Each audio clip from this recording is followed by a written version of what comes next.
Because when you simply repress violence, if you consider what I mentioned at the beginning, every human being is born with this basic kit. And within this basic kit, there is also the tendency towards violence, the tendency towards aggression. You haven't seen it, haven't worked with it, haven't sublimated or converted it. You simply repressed it. So you have to acknowledge that it's there. Remember Jung's shadows.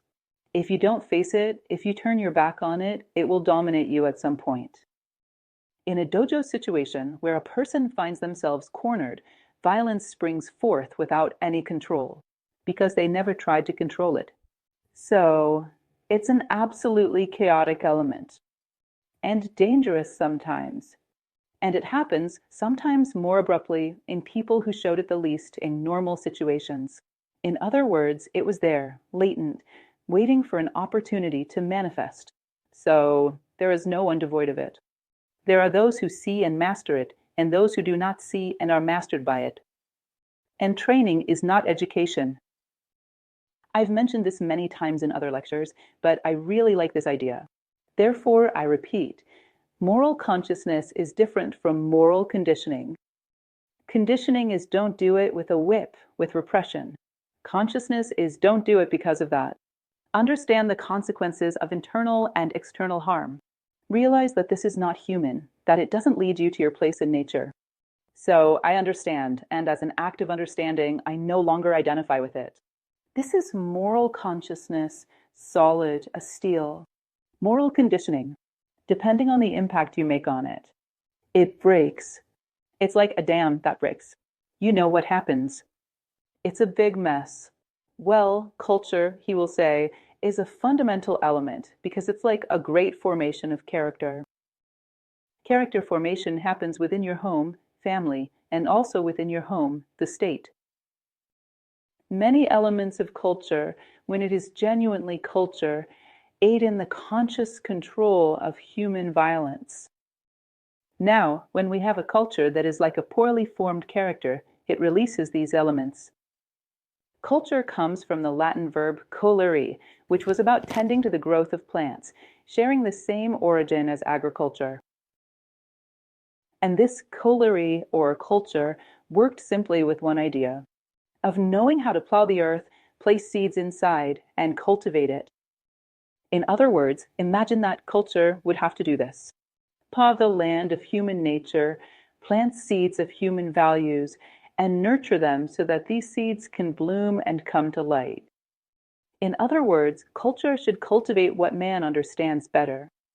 Agriculture and, let's say, humaniculture or something of that sort. In other words, it would have to cultivate the seeds of humanity within man. When it doesn't, when values are reversed, sometimes it starts to cultivate the animal self and repress the human self. It's like a poorly formed character, a poorly formed collective character. We're experiencing something very similar to this today. Don't tell me. I can't believe that any of you have never stopped to think that values are inverted. This is a counterculture. It is a culture that works in reverse. Well, another important thing we should talk about, and something that often exists too, is not to have this syndrome of thinking that all the world's problems happen here. It's a problem that happens only in my country. There is no place in the world today that isn't affected to a greater or a lesser extent by violence. Even those places that in the past were considered the most peaceful. For example, Tibet, which was once the isolated and extremely peaceful roof of the world. Today, after China's entry, we know there is a delicate situation, even within religions like Buddhism, which is extremely devoted to the principle of ahimsa, which means nonviolence, which originates from Jainism and also passes through Hinduism and Buddhism. Nonviolence is one of the principles of Buddhism. Today we have Buddhist countries where violence is very active. Just look at the daily news from around the world and we'll know this. So, in corners where relative peace once reigned, violence now exists. Sometimes at frightening levels. The crisis we are experiencing is not a localized crisis. Understand this. Get it into your heads. Anywhere in the world, you will find positive aspects of their culture to resist the crisis and negative aspects. It's not just here. We have positive aspects. Our optimism, our resilience in the face of adversity. A certain humility in the sense of wanting to learn from what comes from outside. In other words, all these are positive elements. But we also have negative elements. A certain inertia. A certain lack of initiative. Anyway, I won't delve into that aspect here. But the fact is, if there's something that has been globalized in the 21st century, it has been selfishness, alienation, violence, various problems that are now on a global scale. Historically, there was brightness in Egypt and in the world of Asia Minor. Then, there wasn't anything so expressive, although there was indeed. If you take another locality in Europe itself, there was nothing expressive. Today is difficult. More or less the same values, whether the financial condition is better or worse. But in general, what does everyone want? A life with a certain amount of possessions to enjoy your comfort without thinking much about your neighbor. Whether or not they have these possessions, this dream is more or less common. Along with human aspirations, human alienations have also spread, and they favor the spread of violence. And this has no borders, the so-called Roman violentia, which is the origin of our word violence, quite similar. It could be divided into certain aspects. Violence directed, for example, at natural phenomena. A very strong storm is violent. It can rip the roofs off houses and more. Anyway, I won't describe the damages. You know, a hurricane. Not to mention a cyclone. These are acts of violence committed by nature, but they are part of a cycle. We know that these natural phenomena leave a trail of devastation. But what is born from this land? Suddenly, cleaner lands, better conditions than before, and from there the whole process is reborn again. Unless it hits a civilizational core along the way. But nature, dealing with nature, understands itself well. It knows what it generates, and it knows the new life that emerges from there. We also have animal violence, animal ferocity. No one is naive enough to think they'll find only an idol in a forest. There is a lot of ferocity there. The bigger one devouring the smaller one, and so on successively, which also has its own logic. Because when a lion chases after a group of deer, it's probably not going to catch the strongest ones. Those leading will catch the ones who are more fragile.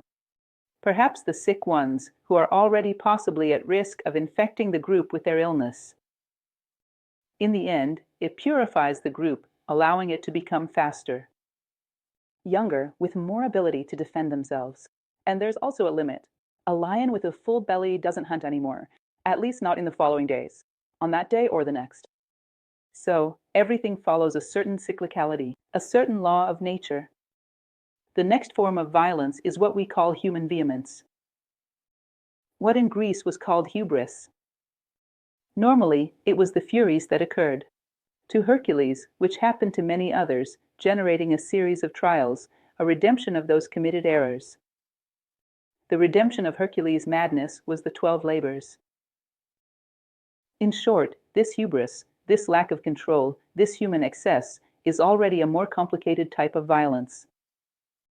Because nature, with its atmospheric and meteorological phenomena, follows a logic where it knows how to resolve itself. Animals are also seeking survival and the perpetuation of their species and know how to resolve themselves. Now, this human hubris depends on human behavior to be resolved. It will not resolve itself. According to the cycles of nature, it will not resolve itself according to instincts. Each one resolves with the tools they have. Human excess would have to be resolved with human tools. Intelligence, with creativity, with attention, in other words, human problems, human responses. And these, it's up to us to find them.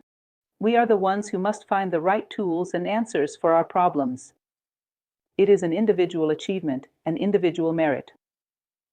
which then spreads to all of humanity through example. We can say that the modern man, he doesn't have a clear idea of this, of what we just talked about. What is the human model? What is the human way of solving things? Do you see that? That each person, according to their nature, their identity, their vocations, their talents, has their own way of solving things, which is not necessarily better or worse than another's, but complementary. Sometimes, by combining the solutions of all people, you arrive at a good solution for a specific problem. We will have to find our model. In this case, our model as humanity. What is the human way of confronting violence? Excess, imbalance, the loss of self-control. In other words, what we call a model, or what Jung would call an archetype, or what Plato would call the idea from the realm of ideas. I presented to you a diagram so you can see the scheme that Plato uses in the Republic. To explain to Glaucon, who was one of the young men debating with him there. How does a man become contaminated by ideas that are not human ideas? It's the so-called myth of the sea, Glaucon. He says the following: imagine that a man falls into the waters, and the waters are the symbol of the material world. Horizontality, while fire is the symbol of the spiritual world, verticality. Spirit and matter form the cross of the world. When a man falls into the waters, it means he has fallen into the material world. And then he starts to let go of various other things. I don't know, algae, crustaceans start sticking to him. It starts corroding some parts, deforming others. In such a way that when you take this body out of the sea, it is so deformed that you no longer recognize it as a human body. Then he illustrates this in a symbolic way. Well, we fall into the world. Material. Instead of looking to the realm of ideas and grasping the human idea, we take a piece of the idea of stones, which is inertia, evolution through resistance, through inertia, and we take this upon ourselves. Well, inertia, which is good in a stone, which is good in a door that no one can break down, in us, turns into laziness. Then we look up and see the model of plants, which evolve through their ability to seek, recycle, and reuse energy. In other words, they live by capturing energies. This is the capturing. The energetic adaptation of plants, when it falls upon us, turns into an excessive ambition. To acquire time, all of it, to receive all kinds of energy. In plants it's a virtue, in us it becomes vices. Then we look at the archetype of animals, which has as its basic idea in evolution the instinct for species preservation and the instinct for survival. For the animal, this is the law: those who do well, fare well. Your message fulfills its role in the world well. In humans, living solely subject to instincts of survival and species perpetuation is violence, aggression, selfishness. It's a bunch of things that lead to becoming more animalistic.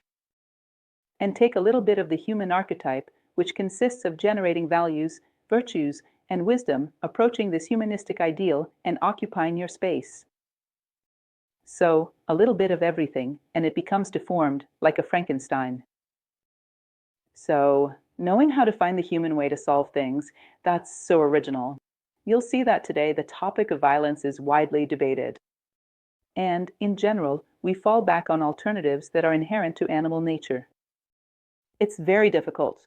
Practically, with the exception of this book, I've never seen anyone address the resolution of violence from a human perspective. In other words, it's not the corners of the triangle, it's the apex. Something that is at the center, but above. It has nothing to do with the duality of animal nature anymore. Continuing, I will explain this better shortly. This phrase belongs to the founder of New Acropolis, Professor Jorge Ángel Livraga Rizzi. He used to say something very simple yet very interesting. In a world where everything moves, those who do not advance regress. It seems obvious, but it's not so obvious. So, if you notice that nature is constantly evolving, the stones, improving their molecular organization, plants are making their survival forms increasingly complex. Animals too, but humans halt at human evolution. In other words, it's clear that if he doesn't keep up in a world where everything advances, he ends up regressing and becomes increasingly animalistic. The animalization of the human condition is a visible phenomenon in today's world. I don't even need to give you an example. Most of the time, when we expect human behavior, we get animal behavior, purely instinctive, purely selfish. And it's like a vacuum of human beings, a space that is not occupied. There's a passage that I find interesting in Helena Blavatsky, where she says that it's not advisable to take a dog. It wouldn't be very recommendable. Although we do, and encourage its ferocity, its violence, so that it serves you, so that it defends a home. Because you would be, imagine that you took the dog throughout history, domesticated it, brought it closer to humans, refining its intelligence in such a way that sometimes it seems like they think, they just can't speak. When you stimulate brutal elements from the past, you are not contributing to their evolution. You are pulling it back to the past. So, the animal was refining itself, becoming increasingly subtle, more refined, and you're pulling it towards that more brutal world, that more brutal condition. If even a dog becomes brutalized and regresses with violence, what can we say about a human being? That would have to be even more refined, with potential, with a universe of possibilities, much higher and broader because tools were given to him for this purpose. So, violence brutalizes even dogs, let alone humans. I'm not trying to present these as absolute truths, but reflect on them. I am a philosopher. I don't have absolute truths, but reflect on all these ideas.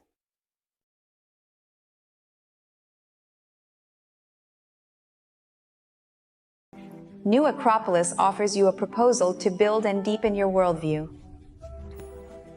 Plato said in ancient Greece, an unquestioned life is not worth living. We believe that this thought is rooted in philosophy, which is an incredible tool to help us make sense of life and find answers for everyday living. That's why we propose a different philosophy to enhance life, one that is not just theoretical, but a philosophy for living. Take part in a class at the New Acropolis in your city to find out how this proposal works. Philosophy in the classical tradition. It's a course divided into 7 levels. I will talk to you about this initial level, which is just 5 months, 1 class per week. The philosophy course, Philosophy in the Classical Tradition and Introductory Way, is a threshold because it's like a menu of options for everything that comes in the following levels. It's such a vast amount of information that I sometimes find myself reflecting on the moment when I took this course. There were a bunch of scattered and disorganized ideas in my head. A strong desire to serve, but I didn't know how or to whom or in what way. And this course practically organized the ideas in my head. Today, there are many courses on organizing spaces. I could, without exaggeration, say that a good philosophy course is a course in internal environment organization.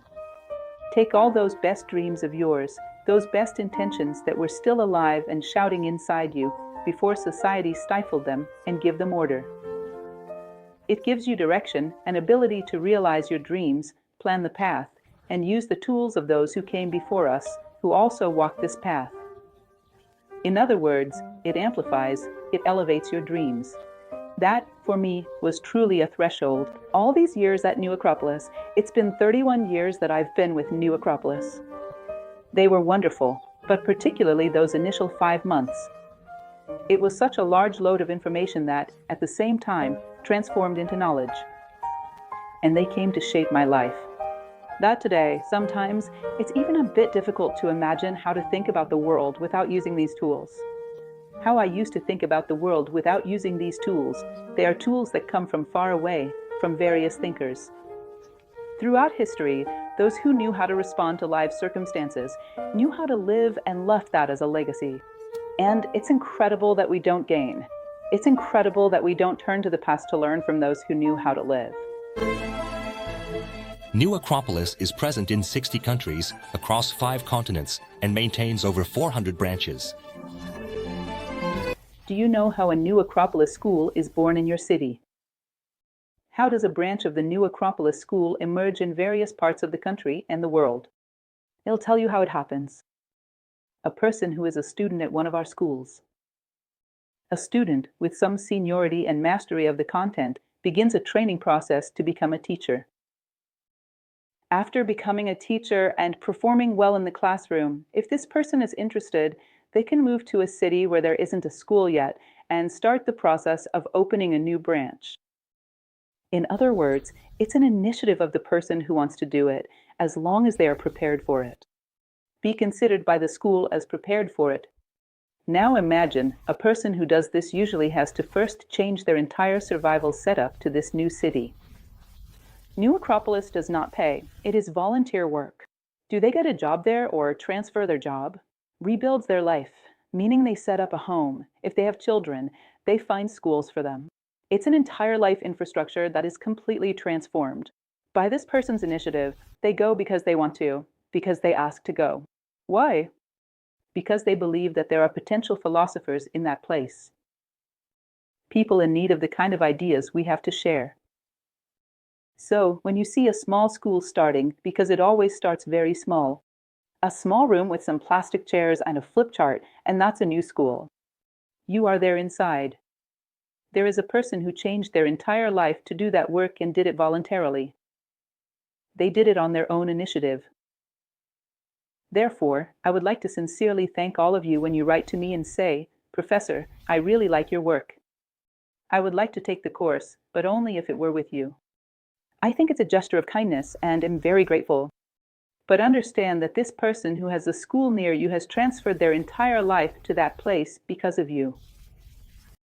Considering that in this city there were philosophers, there were people in need of ideas, in need of applying these ideas to their lives. She went there because of you. A philosopher who is very fond of him, Marinho Aurelio, who was a Roman senator, used to say, "Nothing happens to a man that is not proper to man." So, if you imagine that the new Acropolis school is the same branch near my house, it must be the best school in the world for me. It must be the teacher who has the most to offer to people like me. Because I don't believe in chance. Philosophy does not believe in chance. A world where everything is chaotic. There is no way to have philosophy, for there is no logical concatenation of causes and consequences of premises and conclusions. If it's a world where it's not worth philosophizing, then do anything, and the result will be unpredictable. So, philosophy is based on a world that is not chaos. It is cosmos. So, the people who open the door for us are probably the best in the world to do so. But they have more or less experience. Well, she will gain more experience as people come, and she starts understanding their profiles. And she applies her knowledge. She applies all the preparation she received to people of this profile. But she went there because of you. So, I would like you to think a little about this. About the school that is near you. It surely must be the best for you. Like this teacher who had an extraordinary idealism to move and go there. Even close to you. For many years I taught classes. Today I give more lectures, but as a teacher, not all students liked me that much. There were people who liked me and others who didn't. As it happens with any teacher, it's very easy to say, this teacher is perfect, who is in a video broadcasted over the internet and personally, you don't know them. Doesn't know their limitations, doesn't know their quirks. And I am also a teacher with my limitations, with my quirks. I am not a unanimous favorite among the students. I am a well-intentioned person, but the person next to you is also very well-intentioned and made a great personal effort to get close to you. Think about that. Every time someone writes to me, I say the same thing. I really enjoy getting to know you. It's a pleasure. I appreciate the compliments, but look for the nearest school. There, for sure, there's a teacher who can give you a lot, who can teach you a lot. Take an online course. Well, I want to deny it. Maybe someday it will exist. But surely it's not the same as having a teacher with a small group of 10 students where they can tailor the knowledge to each one's needs. A standard thing where the same is said to an anonymous group. On the other hand, I don't know. Whoever it is, there's no way to tailor the language. Certainly, it's not such a human and effective process. You know, there were authors in the past who were against writing down their teachings, because a reading process is very impersonal and leaves room for misinterpretations. The explanations we can give are very limited. I don't know exactly. I can't see your eyes. So I tell you this whole story so that you know there's an idealist near you. A person who dedicated themselves, sacrificed, and rebuilt their life. Near you. Visit our new Acropolis website, find the nearest school, and go there. Knowing how much it cost this volunteer teacher to change their entire life to be as close to you as possible, waiting for you. Thank you very much. Think with care and about everything.